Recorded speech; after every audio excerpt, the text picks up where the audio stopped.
Bonjour mesdames et messieurs, bon réveil et bienvenue dans ce journal. La Côte d'Ivoire est candidate pour un siège de membre non permanent au Conseil de sécurité des Nations Unies pour la période 2018-2019. Elle a souhaité mettre sa candidature sous le sceau du maintien de la paix. La campagne pour le poste de membre non permanent a été officiellement lancée hier mardi dans la soirée. Le chef de l'État, Alassane Ouattara, avait présenté la candidature de son pays à la tribune des Nations Unies lors de la 71e Assemblée générale en septembre. Sachez que la Côte d'Ivoire a déjà siégé comme membre non permanent du Conseil de sécurité de 1964-1965 et 1990-1991. Les élections sont prévues pour juin 2017 lors de la 72e session de l'Assemblée générale de l'ONU à New York. L'avant-projet de constitution ivoirienne pour une troisième république a été validé par les députés hier mardi après-midi 11 octobre en séance plénière de l'Assemblée nationale. Ce texte qui consacre la création d'un Sénat, d'un poste de vice-président et qui rend plus souples les règles d'éligibilité pour l'élection présidentielle sera soumis aux électeurs ivoiriens par voie référendaire. De la maison à l'école, les apprenants parcourent des kilomètres à la recherche du savoir. Ils utilisent différents moyens de transport pour arriver à l'école à temps. Pour ces élèves ou étudiants qui fréquentent des écoles éloignées de leurs habitations, c'est un véritable calvaire. Nous y avons jeté un œil. Astou Touré pour le reportage. Tous les moyens de transport sont bons, pourvu qu'ils arrivent à l'heure à l'école. Élèves ou étudiants, ils sont nombreux à parcourir des kilomètres pour rallier leurs établissements ou leurs universités. De la maison à l'école, la distance pas facile. Il est 17h30, nous sommes à Cocody, précisément au carrefour de la vie. À un arrêt de bus se trouvent des étudiants qui, ayant fini les cours plus tôt, attendent en vain un hypothèque autobus pour regagner leur domicile. Nous sommes là depuis 1h30. On attend le bus, c'est pas arrivé. J'attends un peu pour voir. S'il n'est pas encore arrivé, j'emprunte le Baka pour pouvoir rentrer à la maison. C'est un peu cher, mais on peut le faire avec. Si vraiment on veut arriver à temps à l'école, puisque c'est l'école qui est notre avenir demain. Amandine Ouattara et ses camarades du lycée, après une longue attente devant l'école à la recherche d'un véhicule, décident de rallier à pied le carrefour de la vie pour y emprunter un autobus ou un Baka. Le retour, à ce moment-là, on était obligé de marcher pour venir à la vie parce qu'il y avait beaucoup d'élèves, donc on ne pouvait pas emprunter. Je quitte dans la commune d'Abobo pour venir fréquenter au lycée classique d'Abidjan. Souvent, je quitte à la maison à 5h30. Je prends Baka pour descendre à la gare Nord. Maintenant, je prends le bus pour arriver au lycée classique. 18h30, aucun bus ne pointe du nez. Les élèves fatigués se laissent gagner par l'impatience. Quand arrivera le prochain bus? Qu'importe la fatigue, il faut continuer à attendre. Les moyens faisant défaut pour emprunter un autre véhicule. Je peux venir m'asseoir ici de 16h jusqu'à 18h, ou parfois 19h avant d'avoir le bus. Les conditions financières qui sont le plus souvent difficiles. Donc lorsque nous finissons les cours, nous sommes dans l'obligation d'attendre le bus pour pouvoir rentrer à la maison. Cette situation n'est pas sans conséquences sur les études. J'ai quitté la maison à 5h, l'arrêt de Yopougon. Quand je suis arrivé là-bas, il y a un bus qui est déjà parti. Donc je suis arrivé en retard à l'école. Il y a eu 2 heures d'absence. Alors que chez nous là-bas, 2 heures d'absence, ça fait moins de 2 sur la conduite. Donc je suis venu ici, on ne veut pas entrer en classe. Maintenant je suis venu ici. Moi je vais à Falaine, puis c'est le bus de Kouté qui est là. Donc je vais attendre. Même si c'est à 20h, c'est venu, je vais partir à 20h. Le bus vient à 20h, 20h30. Le temps d'arriver à la maison, c'est trop tard. Donc 22h, 21h30, tu arrives à la maison, tu es tout fatigué. Pour pouvoir étudier, même tu as des problèmes. À l'université Félix Houphouët-Boigny, le constat est identique. L'angoisse se lit sur les visages, une longue file d'attente. Ici, le mot calvaire est le quotidien de ces apprenants. Ils se réveillent à 4 heures pour certains, 5 heures pour d'autres. Les apprenants sont souvent exposés à des agressions de toutes sortes. Ils sont exposés. L'année dernière, on a eu une camarade qui partait composer pour cette question de bus, qui s'est senti vraiment dans l'obligation de se réveiller très tôt le matin. Et là, hélas, elle a été tuée. Et cela n'est pas le seul cas. À Bobo, à Yopougon, à Trècheville, Koumassi, les étudiants vivent ces cas. Devant l'ampleur de la situation, certains tentent de trouver une solution, l'autostop. Ils préfèrent jouer à ce jeu malgré les risques. J'attends le bus comme tout le monde. Non, souvent, comme ça, quand ça ne va pas, aux environs de 17h, 18h, parce que mes parents se plaignent à la maison.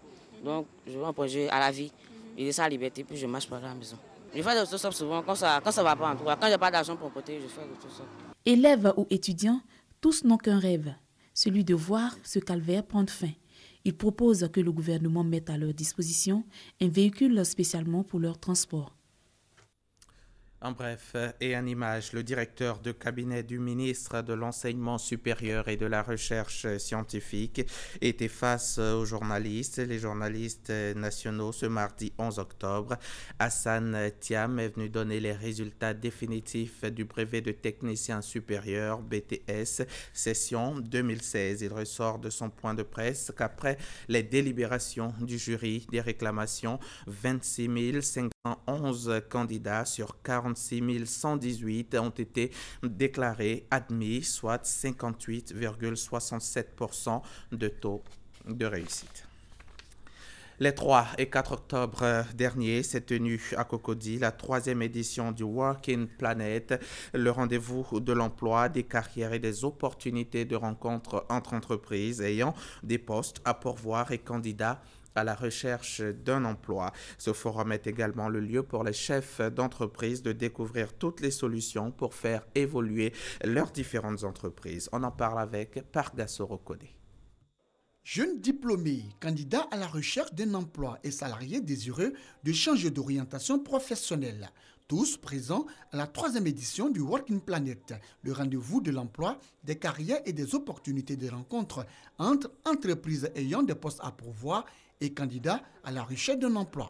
Ce forum est aussi le lieu de faire découvrir les différentes formations ou évolutions professionnelles possibles et assister à des conférences sur l'emploi et l'économie, mais aussi échanger avec les multinationales installées en Côte d'Ivoire et hors de la Côte d'Ivoire, les entreprises nationales et les petites et moyennes entreprises. Nous souhaitons offrir une véritable visibilité sur les débouchés des métiers d'avenir et leur évolution au sein du marché ivoirien, permettre le lien avec les entreprises en quête de personnes compétentes, disposant d'idées neuves et d'une motivation absolue.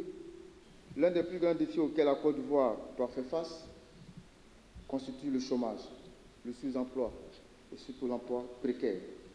Face à ces défis, de nombreuses initiatives sont menées tant au plan institutionnel que stratégique par le gouvernement ivoirien et ses partenaires en vue d'infléchir la courbe du chômage des populations et leur permettre d'accéder à un emploi décent et productif afin de voir ainsi leur existence s'améliorer. Ce forum est également le lieu pour les chefs d'entreprise de découvrir toutes les solutions pour faire évoluer leurs activités. Comme les éditions passées, le rendez-vous de l'emploi, des carrières et des opportunités de rencontres entre entreprises et candidats à la recherche d'un emploi a vu la participation de plus de 35 entreprises ivoiriennes et plus de 10 000 visiteurs. Conférences plénières, coupures symboliques du ruban et visites des stands ont également meublé cette 3e édition du Working Planet. Le ministère de l'Emploi et de la Protection sociale a initié un atelier national tripartite de formulation du programme Pays de promotion du travail décent pour la période 2016-2020. Il s'agit à travers ce programme de réaliser les objectifs du travail que sont la création d'opportunités pour sécuriser l'emploi et des revenus décents, la garantie d'une protection sociale pour tous, le renforcement du tripartite et du dialogue social, puis la promotion et l'application des principes et droits fondamentaux au travail. Pour la formulation de ce programme Pays de promotion du travail décent, cet atelier enregistre la présence des syndicats des travailleurs, des représentants des entreprises et les ministères techniques. Débuté lundi 10 octobre dernier, l'atelier s'achève aujourd'hui mercredi 12 octobre. Après un premier cycle du programme Pays de promotion du travail décent 2008-2013 mitigé, le ministère de l'Emploi et de la Promotion sociale est de nouveau à la tâche pour la formulation du second cycle 2016-2020. Cette fois-ci, un comité de pilotage et de suivi du PPTD composé de tous les acteurs a été mis en place. Le travail décent, on va dire, s'appuie sur 4 piliers essentiels, c'est-à-dire garantir aux travailleurs un emploi productif, une rémunération susceptible de leur permettre de vivre dignement, de pouvoir faire droit à tous leurs besoins. Pour la formulation du second cycle du programme Pays de promotion du travail décent, les initiateurs entendent s'appuyer sur le programme national de développement PND 2016-2020. Si la mise en œuvre du premier cycle, la période 2008-2015,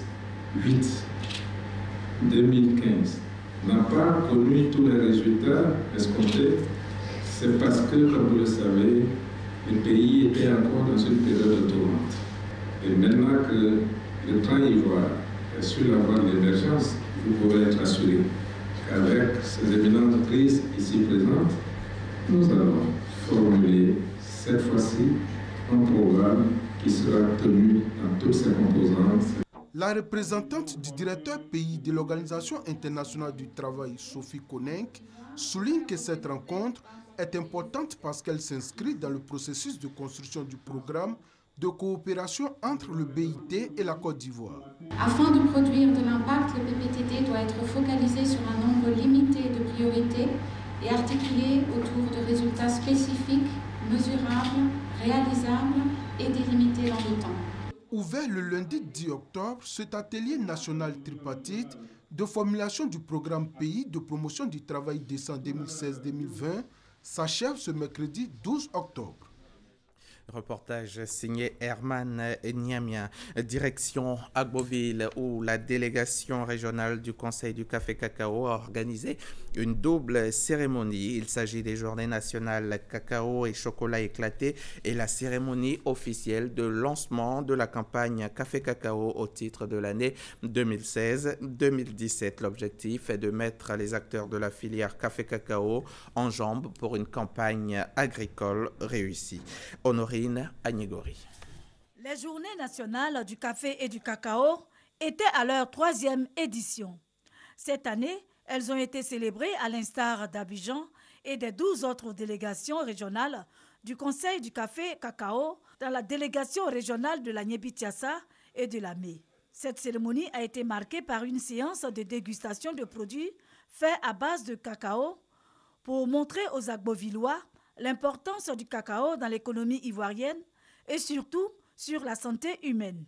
Cadre propice pour les autorités d'exhorter les jeunes et les femmes à s'adonner à la culture du café et du cacao pour résoudre l'épineux problème du chômage des jeunes et réduire la pauvreté en milieu rural par l'autonomisation des femmes. Concernant le lancement officiel de la campagne agricole de l'exercice 2016-2017, le délégué régional du Conseil du café cacao de la Niébitiassa et de la Mé a d'abord présenté le bilan de la campagne écoulée. Il a ensuite expliqué à l'Assemblée les nouvelles dispositions prises pour le bon déroulement de la nouvelle campagne café cacao. Roger Lodugnon est revenu sur le prix minimum garanti Borchamp du cacao fixé à 1100 francs le kilogramme ainsi que sur le différentiel de ramassage qui passe à 80 francs CFA. Soit une augmentation de 12 francs CFA. Il a appelé les acteurs de la filière café-cacao à une synergie d'action afin que la campagne agricole connaisse une réussite totale dans sa délégation régionale. Vous allez le voir en image, le sud-coréen Samsung Electronics a enjoint ce mardi l'ensemble de ses partenaires mondiaux de mettre fin à la vente et aux échanges de son Galaxy Note 7 après que des modèles déjà remplacés ont pris feu. La firme a également conseillé à ses clients d'immédiatement éteindre leurs phablettes. Dans un communiqué, le premier fabricant mondial de smartphones a dit avoir pris la décision de mettre fin à la vente et aux échanges de Galaxy Note 7 afin de permettre une enquête approfondie sur ces incidents qui l'ont déjà fortement plombé. Samsung est dans la tourmente depuis qu'il a été contraint le 2 septembre d'ordonner le rappel de 2 500 000 exemplaires. Certains spécimens avaient en effet pris feu du fait de batteries défectueuses. En bref, à Lubumbashi, l'ancien chef de guerre Gédéon Kyungu Mutanga a été accueilli avec les honneurs. Chef d'un groupe Mai Mai, ce milicien a semé la terreur et commis des exactions dans les territoires de Mitwaba, Pweto et Manono entre 2004 et 2006, puis après 2011. Hier, mardi 11 octobre, il a accepté sa reddition en présence d'environ une centaine de ses combattants. 4 candidats participeront à l'élection présidentielle au Ghana début décembre. La commission électorale a écarté 12 autres candidatures pour non-conformité de leur dossier. Le président sortant, John Dramani Mahama, fera face au leader du principal parti d'opposition, Nana Akufo-Addo. Le gouvernement burundais vient de lancer un nouveau défi à la communauté internationale. Bujumbura a annoncé hier mardi la rupture de tout lien avec le bureau du haut-commissaire de l'ONU aux droits de l'homme et la décision de rendre non grata 3 experts onusiens qui avaient sorti un rapport accablant pour le pouvoir. Le président russe Vladimir Poutine a annulé hier mardi sa visite prévue en France dans le contexte des tensions diplomatiques autour de la situation en Syrie, un sujet que le président français François Hollande voulait aborder, mais que le leader du Kremlin a préféré éviter. Et puis, pour terminer, aux États-Unis, la campagne électorale continue dans un climat tendu dans le camp républicain. Donald Trump et son parti sont en guerre ouverte et rivalisent de communiqués peu amicaux. Hillary Clinton monte dans les sondages. Elle a reçu hier mardi le soutien du militant pour l'environnement et ancien vice-président Al Gore. Les 2 candidats faisaient campagne hier dans l'État très disputé de Floride qui vient d'être touché par l'ouragan Mathieu. Fin de ce journal, je vous laisse en compagnie de Mariam Touré.